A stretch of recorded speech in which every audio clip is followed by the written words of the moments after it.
make sure that everything is like actually legitimately working before I kind of start.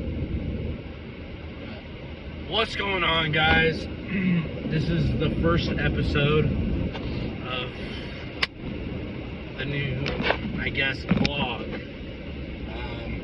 As most of you know, I was going to start a vlog a while back, but some things came up and I really wasn't able to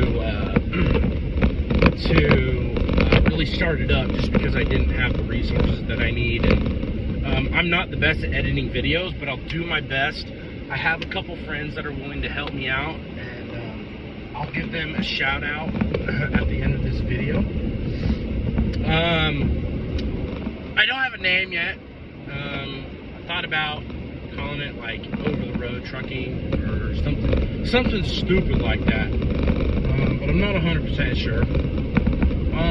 This vlog will be more of just like following me on my adventures, the life that I live, the life that I have chosen to live, and the career that I've pursued. And you know, a lot of people ask me why I do what I do, and I do it just because, you know, I love to drive.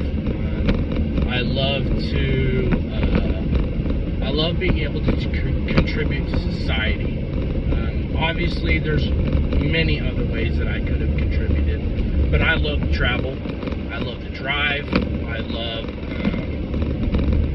love just meeting all the people that I've got to meet, fellow truck drivers. I've gotten to haul some pretty cool things. And so, yeah, this podcast is more of just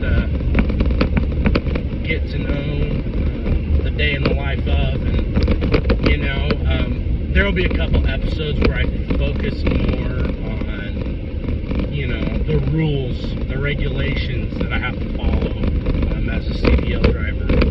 Non-CDL, wow, that's a truck. Non-CDL, Hotshot, doesn't require as many rules, which is you know, fine. But you don't, I feel like you don't make as much money as a non-CDL hotshot driver.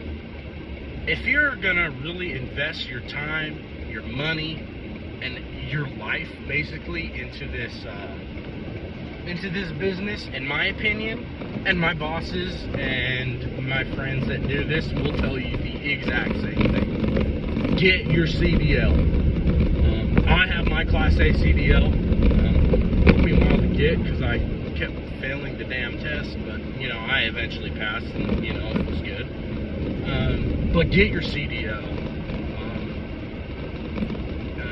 And just try to make the best out of it. Right now, rates and everything that has been going on with all this COVID stuff, rates have dropped drastically, and it's hard to find good paying loads, you know.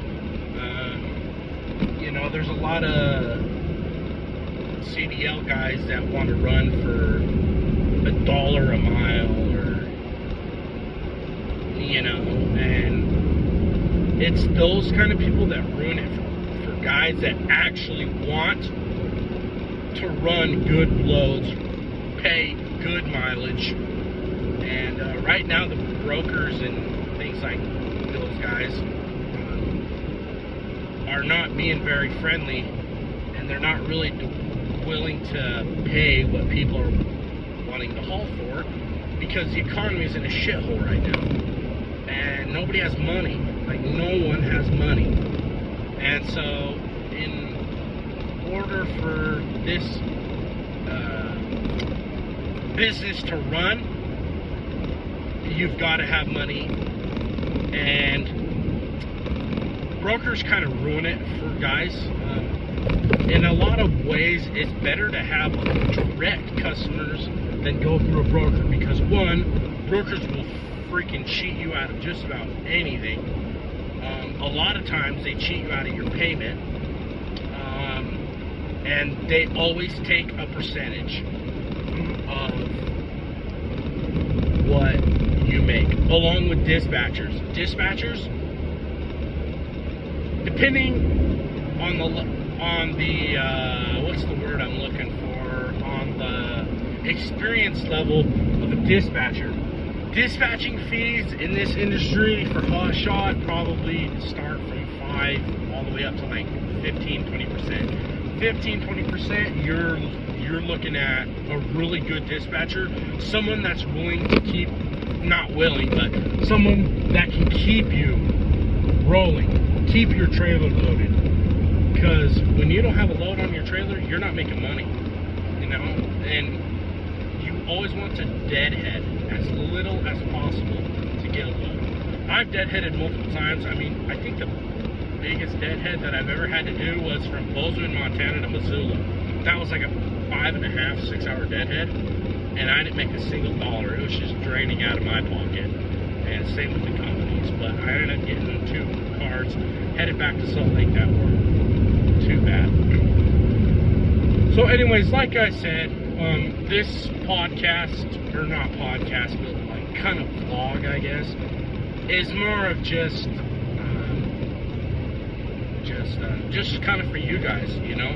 I've had multiple people, people my age, and I've also had adults, like people a lot older than me, that have said, hey, like, you should start your own vlog, like, we want to see what you guys go through. And so, yeah, this first episode is kind of more just a entry-level base, what the podcast is going to be about me. I'll get to that in a minute, for those of you who don't know who I am. And, yeah, and every couple podcasts, you know, I'll go into more depth about certain things. How to strap, how to chain and binder, how to do a pre-trip inspection, how to run logs, and just simple stuff like that. And so yeah, just a little bit about me. I actually live in Salt Lake, and company's based out of Laredo, Texas.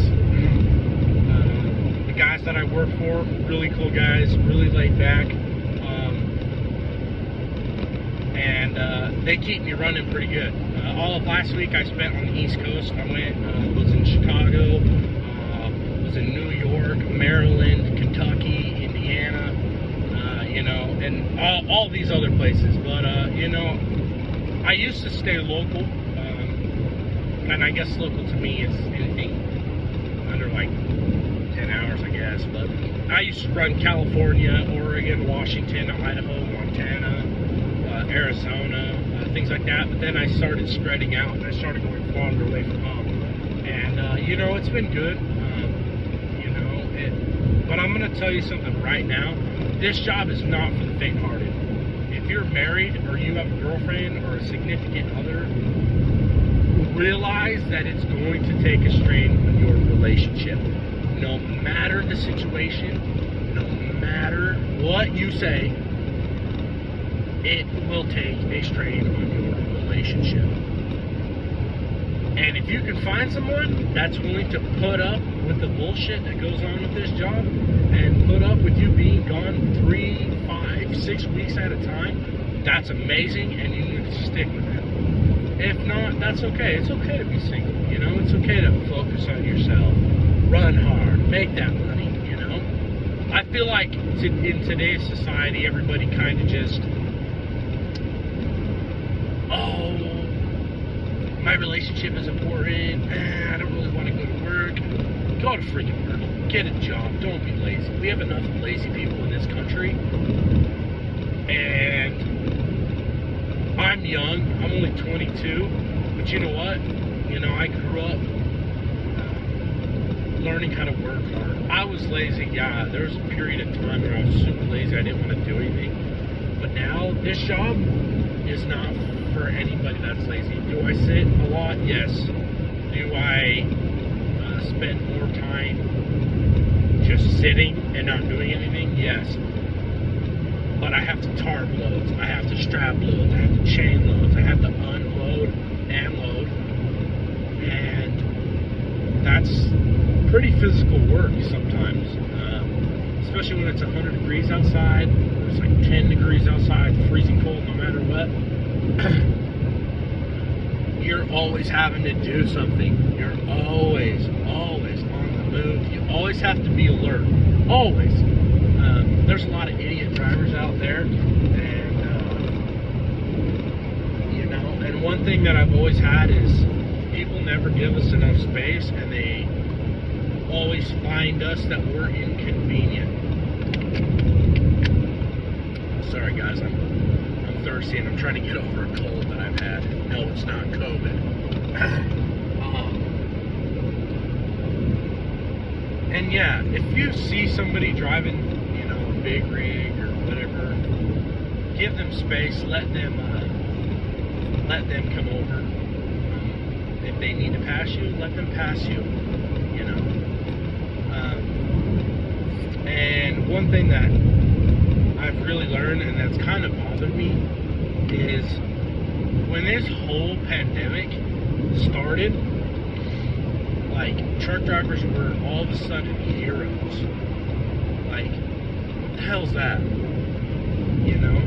Before COVID, before the pandemic and everything like that, we were an inconvenience to you. We were always in your way. We were always making your life hell. But then once a pandemic hits, we're your heroes because we haul all your freight, we haul your food, we haul everything else. If it wasn't for truck drivers at all, even before the pandemic, y'all would starve to death. That's what would happen. Because most people nowadays are too damn lazy to even go, grow their own garden, grow their own food. People that eat meat and fresh vegetables, how the hell do you think that gets in your stores? It's these guys that haul reefer around, refrigerated foods, frozen foods, things like that. So it was good to see that people actually cared, but a lot of that was fake. A lot of that was, oh, thank you, like if it wasn't for you, we'd be starving, like, oh, you're such the best. But now that this pandemic thing kind of like starting to wear down, people are starting to be ignorant, be assholes, be non-caring about truck drivers again. I don't haul freight. I haul freight, but I don't haul food. I don't haul anything like that directly to customers. But I'm part of that economy. I haul things that help people, or help the economy grow, help the economy keep moving. For example, this load that I got on right now, it's hydraulic lifts for cars that's going to a Bird Brothers in Utah. Those mechanics need these lifts so they can work on your car. And so that's just my 2 cents on that. I'm not going to get too political because I don't want to, lose followers if I gain followers, if that makes sense. So anyways, guys, let's go put in the miles. Let's hit the road, and I will try to make this video interesting, add a little bit of non-copyright music to it. I'll see you guys next episode. Thanks. Bye.